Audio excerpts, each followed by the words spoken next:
My name is Rebecca Dominguez, and I've been living in Redding for the last, I think, 7.5 years, probably going on 8 now. I live here with my husband Benjamin and my 2 children. At the time that the car fire came through, my son was 5.5 and my daughter had just turned 2 or was about to turn 2. And we were on vacation, on a family vacation. It was like our dream vacation with mom and cousins and friends. And one of our friends who was on the trip with us had a lot of experience in the fire service. And so he was paying attention and let us know that there was a fire coming, but it had started in Whiskeytown and it was on its way. And that the wind wasn't favorable. So we knew that it was happening, we were paying attention, but there was no way of knowing how big it was. We didn't have cell reception in a way that could let us stream, news information. And so we did learn that our neighborhood was going to be evacuated on Thursday night. And we had friends who were staying here taking care of our dogs, and they said, "Hey, looks like the neighborhood's going to get evacuated.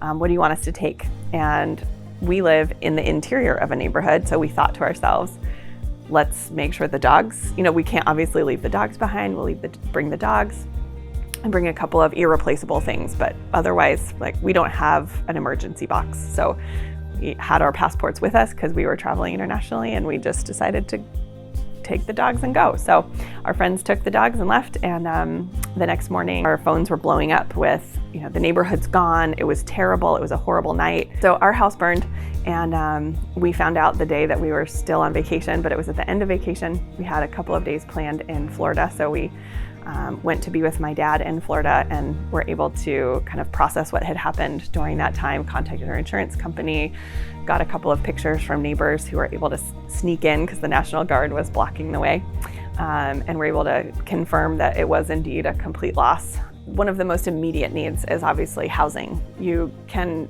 always find a place to put to find clothes, but where are you going to put the clothes, and where are you going to lay your head, and where are your children going to sleep? And so housing was definitely one of the more pressing needs. And the way that a lot of insurance is set up is that it will help reimburse you for housing, but it's not indefinite. And there's no way of knowing how long you need that money to last or how long you're going to be displaced from your home. And so any kind of support towards housing is really beneficial and helps you know that you're going to have a safe place to put your head. It took us 2 years to get into a house. We've only been in our new home for a year. And there was definitely a lot of support for the first 3 or 4 months. Lots of people checking in, lots of grace at work for issues that come up and needing to process. So I would say it was probably 3 or 4 months of really solid support. And then it kind of disappears a little bit. The homes started to go back up, and being in a neighborhood that had a lot of homes lost, I think there were over 100 lost in our neighborhood alone. So I got a personal phone call invitation to apply. Make sure you do this. We have resources for you. I know you probably don't think that you need it, but please let us serve you.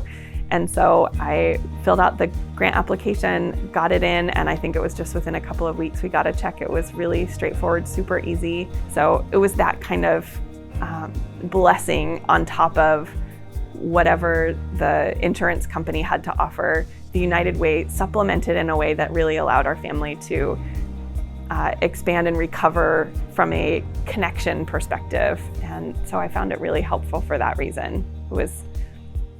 I'm sure that for a lot of people, that amount was maybe something that put food on the table, and maybe it put shoes on their kids' feet. And so I almost had a moment of feeling guilty about taking a grant from the United Way, but I also realized that this is what it's for. It's for recovery. It's not meant to just be for basic necessities. It's meant to help your family be resilient, and it absolutely did that.